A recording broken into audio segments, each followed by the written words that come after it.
നമ്മൾ ഇപ്പോൾ ഉള്ളത് ലക്ഷ്മി വിലാസ് പാലസിലാണ്. ഗുജറാത്തിലെ വഡോദരയിലാണ് ലക്ഷ്മി വിലാസ് പാലസ്. അപ്പോൾ അതും ഒരു മ്യൂസിയമാണ് ഇവിടെ ഉള്ളത്. അതിൻ്റെ കാഴ്ചകൾ കാണാൻ വേണ്ടി വന്നതാണ്. എന്നാണ് ലക്ഷ്മി വിലാസ് പാലസ് LVP.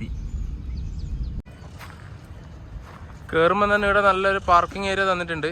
വിശാലമായ നല്ല അത്യാവശ്യം നല്ല സ്പേസ് ഉണ്ട്. അപ്പോൾ തിരക്കെല്ലാം കുറവാണ്, അത്ര വലിയ തിരക്കൊന്നുമില്ല. ഇവിടുന്ന് ഇടതുഭാഗത്ത് ടിക്കറ്റ് കൗണ്ടർ എന്നുള്ളൊരു ഇത് കാണുന്നുണ്ട്. അവിടെ പോയിട്ട് ടിക്കറ്റിൻ്റെ റേറ്റും കാര്യങ്ങളും ഒന്ന് അന്വേഷിച്ച് നോക്കാം. ഇവിടെയാണ് ടിക്കറ്റ് കൗണ്ടർ, ഒന്ന് കാണാൻ പറ്റും. റേറ്റെല്ലാം ഇവിടെ തന്നിട്ടുണ്ട് കൃത്യമായിട്ട്.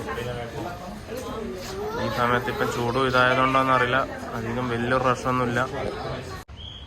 ഇതിലെ കൂടെയാണ് ലക്ഷ്മി വിലാസ് പാലസിൻ്റെ എൻട്രി. ഇത് വന്നിട്ട് 1890 ഈ പാലസ് പണി കഴിപ്പിച്ചത്.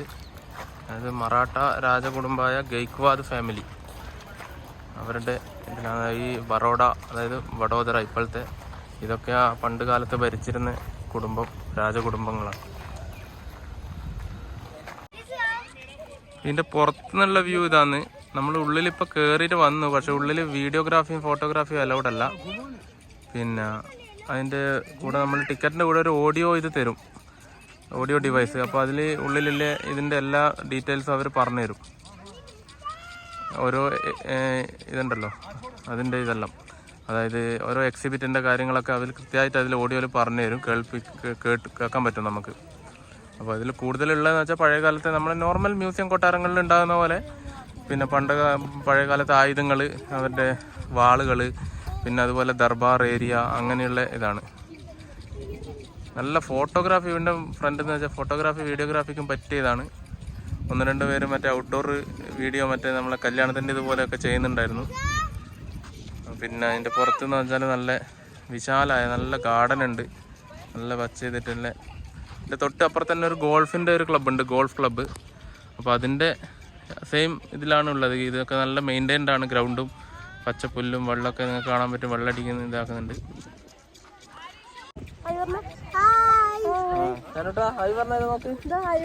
വെയിലും ചൂടെല്ലായിട്ടും മടുത്തു, വാടിപ്പോയി. അപ്പൊ ഇതാണ് കാണുന്നത്, ബാക്കിൽ കാണുന്നതാണ് ഇതിൻ്റെ ഇത് ഫുള്ള് വ്യൂ. വീഡിയോഗ്രാഫിയും ഫോട്ടോഗ്രാഫിക്കും പുറത്ത് നല്ല ഇതാണ്. ഇതിൻ്റെ പുറത്ത് ഉള്ളൊരു പെയിൻറ്റിങ് ആണ്. ഇതിൻ്റെ മ്യൂസിയത്തിൻ്റെ ഉള്ളിൽ ഒരുപാട് പെയിൻറ്റിങ് ഉണ്ടായിരുന്നു. അത് ഞാൻ നേരത്തെ പറഞ്ഞ പോലെ വീഡിയോ ഫോട്ടോഗ്രാഫി എടുക്കാൻ പറ്റാത്തതുകൊണ്ട് കണ്ടിട്ടില്ല.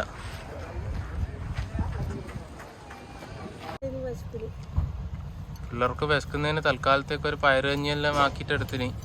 ഞാനോട്ട് എന്നത്തെ നിന്ന് ആവേ കൊറേ നടന്ന് വെയിലെല്ലാം കൊണ്ട് വിശന്നിട്ടുണ്ട്. സൈഡിലേക്കൂടി ഒരാളും കൂടി അതിലേ കൂടി പാട്ടുന്നുണ്ട്.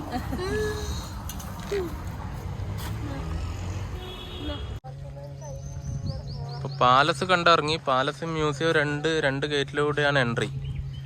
നമ്മളപ്പോൾ ഇപ്പോൾ അവിടുന്ന് വന്ന് വേറെ ഗേറ്റിൽ ഇറങ്ങിയിട്ടുണ്ട്. ഇവിടെ ഒരു ഗോൾഫ് ക്ലബ്ബ്, പിന്നെ അതുപോലെ ക്രിക്കറ്റ് ക്ലബ്ബ്, പിന്നെ ഒരു മ്യൂസിയം, ഇത് 3ആണ് ഉള്ളത്. രണ്ടിൻ്റെ ടിക്കറ്റ് അവിടെ നിന്ന് തന്നെയാണ്. 3 മണി കഴിഞ്ഞാൽ ടിക്കറ്റ് ഇവിടെ നിന്ന് തന്നെ എടുക്കേണ്ടി വരും, അപ്പുറത്ത് കിട്ടൂല. അപ്പോൾ അവിടെ കാണുന്നുണ്ട് മഹാരാജ ഫത്തേ സിംഗ് മ്യൂസിയം.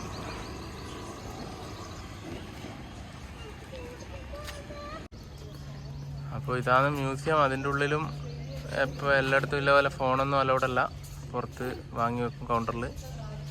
അപ്പോൾ എല്ലാ മ്യൂസിയത്തിലെങ്കിലും ഉണ്ടാകുന്ന പോലെ തന്നെ. എന്തെല്ലാം കണ്ടേ മ്യൂസിയത്തില്?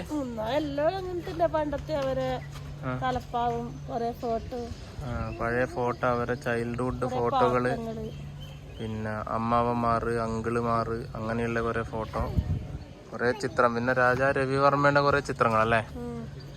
പിന്നെ എന്നാ തലപ്പാവുകൾ, പഴയ ഡ്രസ്സുകൾ, അങ്ങനെയുള്ള കാര്യങ്ങൾ. പിന്നെ വേറൊരു ഇതെന്ന് പറഞ്ഞാൽ ഇവിടെ ഞാനൊരിത് കാണിച്ചു തരാം. ഇത് പുറത്താണ്, മ്യൂസിയത്തിൻ്റെ തൊട്ട് പുറത്ത്. ദ ഫ്ലൈയിങ് സ്കോട്ട്സ്മാൻ എന്ന് പറഞ്ഞിട്ട് നമ്മളെ പഴയ ആവി എഞ്ചിൻ്റെ, അതായത് ഒറിജിനൽ ആവി എഞ്ചിൻ ഉണ്ടല്ലോ പണ്ടത്തെ, അതിൻ്റെ ഒരു മോഡൽ. എൻ്റെ ഇവിടെ ഇതിനെ പറ്റിയിട്ട് ഇവിടെ എഴുതിയിട്ടുണ്ട് കൃത്യമായിട്ട്. 1941 രാജകുടുംബക്കാർക്ക് സമ്മാനമായിട്ട് നൽകിയത്, അവരുടെ പിള്ളേർക്ക് കളിക്കാൻ വേണ്ടിയിട്ട്. 3 ബോഗികളുള്ള സാധനം. അപ്പോൾ അതിന് വേണ്ടിയിട്ട് ഒരു 3 കിലോമീറ്ററിൻ്റെ പിന്നെ റെയിൽവേ ട്രാക്കെല്ലാം ഉണ്ടാക്കിയിട്ട് പിള്ളേർക്ക് കളിക്കാൻ വേണ്ടിയിട്ട് 3 ബോഗികളിലായിട്ട് 30 കുട്ടികൾക്ക് വരെ യാത്ര ചെയ്യാൻ പറ്റുമെന്നാണ് പറഞ്ഞിട്ടുള്ളത്. അപ്പോൾ അതിൻ്റെ ഫുള്ള് ഡീറ്റെയിൽ ഇവിടെ എഴുതിയിട്ടുണ്ട്, ഫുൾ അതിനെ പറ്റിയിട്ടുള്ള കാര്യങ്ങൾ. ഫ്ലൈയിങ് സ്കോട്ട്സ്മാൻ എന്ന് പറയുന്നത് ലണ്ടനിൽ ഈഡൻബർഗിലോട്ട് പോയിക്കൊണ്ടിരുന്ന പഴയ കാലത്തെ ആവി എഞ്ചിനായിരുന്നു പേര് കേട്ടെ. അപ്പോൾ അതിൻ്റെ സെയിം മോഡലിൻ്റെ ചെറിയ രൂപം, അതായത് ഒരു കളിപ്പാട്ടം, ടോയ് എന്ന് വേണമെങ്കിൽ പറയാം, ആ രീതിയിലുള്ള ഒരു ഇതാണ് ഇവിടെ സമ്മാനിച്ചത്. അപ്പോൾ അതിൻ്റെ ഫോട്ടോയും കാര്യങ്ങളും ഇവിടെ കാണാൻ പറ്റും. ഗ്ലാസ് ആയതുകൊണ്ട് ചെറിയ റിഫ്ലക്ഷൻ അടിക്കുന്നുണ്ട്. അപ്പോൾ ഇതിൻ്റെ മോഡൽ ലാസ്റ്റ് കഴിഞ്ഞിരിപ്പം കേട് പറ്റിയപ്പോൾ കൊടുത്തു. അപ്പോൾ പിന്നെ ഇത് മ്യൂസിയത്തിലോട്ടായിട്ട് ഇവിടെ ഇതാക്കി വെച്ചതാണ്.